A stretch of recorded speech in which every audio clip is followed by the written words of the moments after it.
So, this is the life of a Black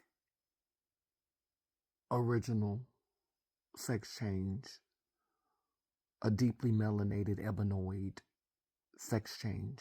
And so the reason why I'm intentionally calling myself a sex change is because transsexual has been taken by girls like T.S. Madison. I am not going to use the term transsexual because y'all get confused and y'all think that transsexual means that we still have our penises.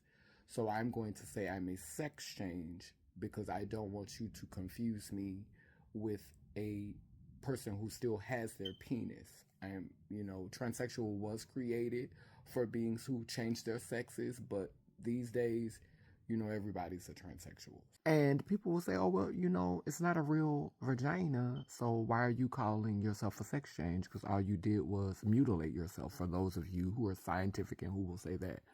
Well, I did restructure my genitalia, which is my sexual parts. So I changed my sexual anatomy. So technically, I am a sex change for you geniuses.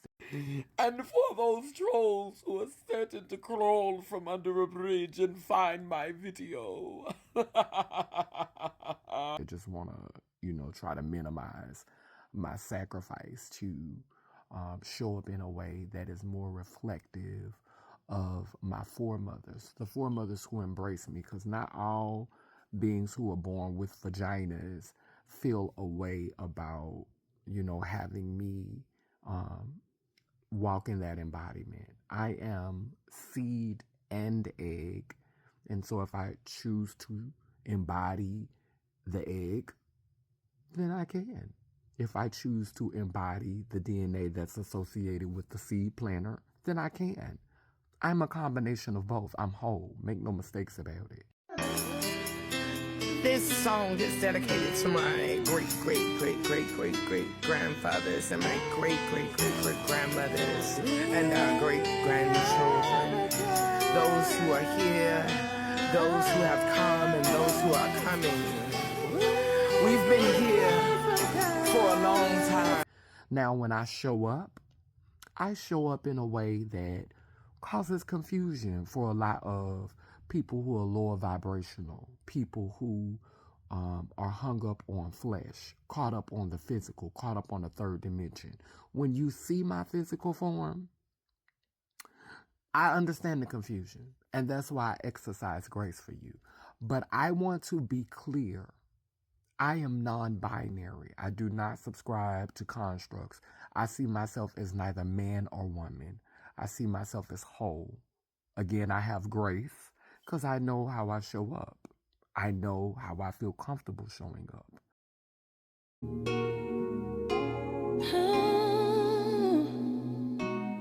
My inspiration comes from you.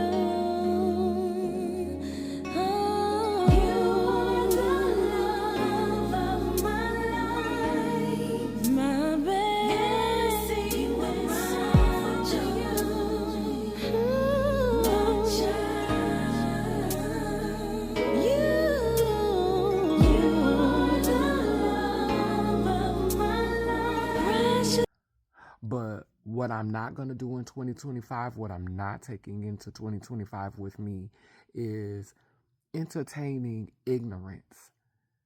Men, beings who identify as men, who want to try to control my narrative for me, who want to try to tell me, oh, so you was born a man. No, I was born a baby.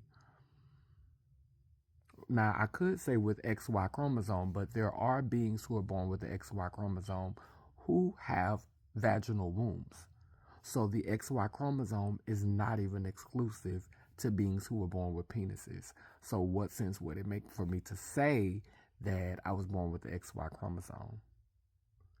All I can say for sure, because I haven't had any DNA testing to know if how I show up extends beyond how I feel spiritually, how I feel mentally, how I feel emotionally. I don't know if it was a part of my genetics. I haven't had a chance, like some of my siblings, to invest the resources to find out. But what I do know is that I feel more connected to my foremothers. I feel more related to my foremothers. That force feels stronger within this one. That's what I do know. I believe in reincarnation, and I definitely, at one time I was like, why would you choose to be trans? Why would you, because they say we choose before we're born again. And I was like, why would you choose to be trans? And now, living to be almost 50 years old, because I'll be 48 next year. And I don't think that I would have lived this long had I not begun the process of having bottom surgery, because I used to rage so often because of the oppression that so many people that looked like me were enduring. And I think I would have just become a martyr in probably like my late 20s or my early 30s. And y'all would have just stepped over my corpse and kept going. They would have buried me in a ritual that I no longer want to be a part of. I don't want to be put in a box and put under the ground. I want to be made into a tree or cremated. I want to go back to the earth. I don't want to go in a box, in an expensive box in the ground so the maggots could eat me. I want to return to the earth. Or be food for a big animal or small animals. I don't know. You think about it as fair. I've eaten quite a few animals in my day. So if the earth eat me, I've eaten a lot of fruits and vegetables. If an animal eat me, I've eaten some. It's fair. It's fair. It's shitty, but it's clean. Like my mother say. Yeah, that is. I don't want to participate in that.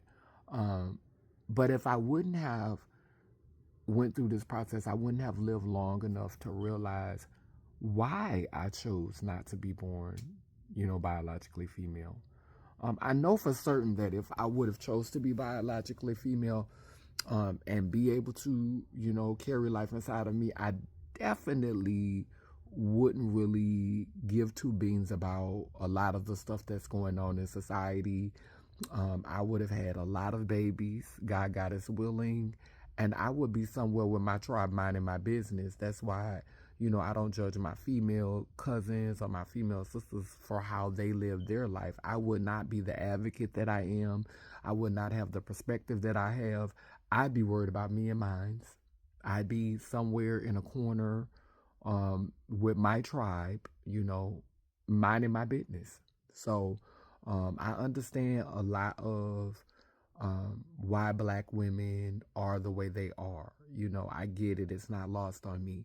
But I understand why I was chosen not to be reincarnated with a vagina.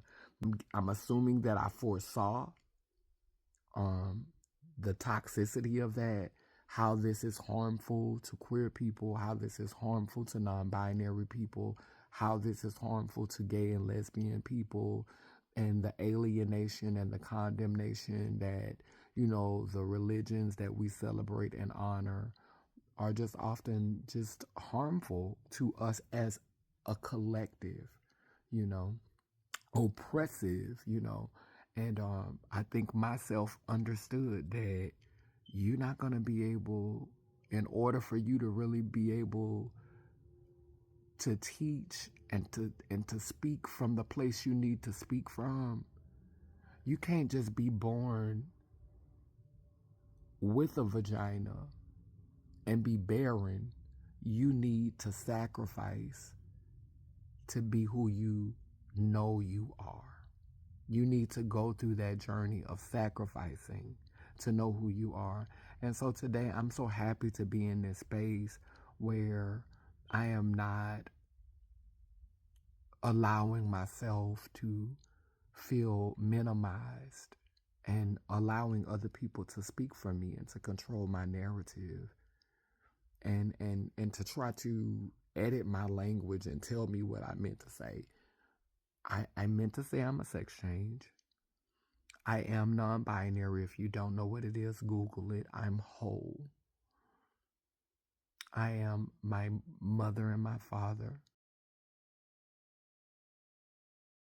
my grandmothers and my grandfathers, my great-great-grandmothers and my great-great-grandfathers, all woven into a beautiful tapestry. I'm whole. I'm both egg and seed. Yeah. And if it's complicated for you, blame your government, blame society, but don't blame me, because it's the simplest thing to understand if you can think from here. I come from the divine feminine and the divine masculine. And we rock that differently. For some of us, it's more overt, it's more obvious. And for some of us, it's subtle and it's discreet. No one's better. No one's bad or wrong. It's just different. Period. Lay lim, lay lur. Later.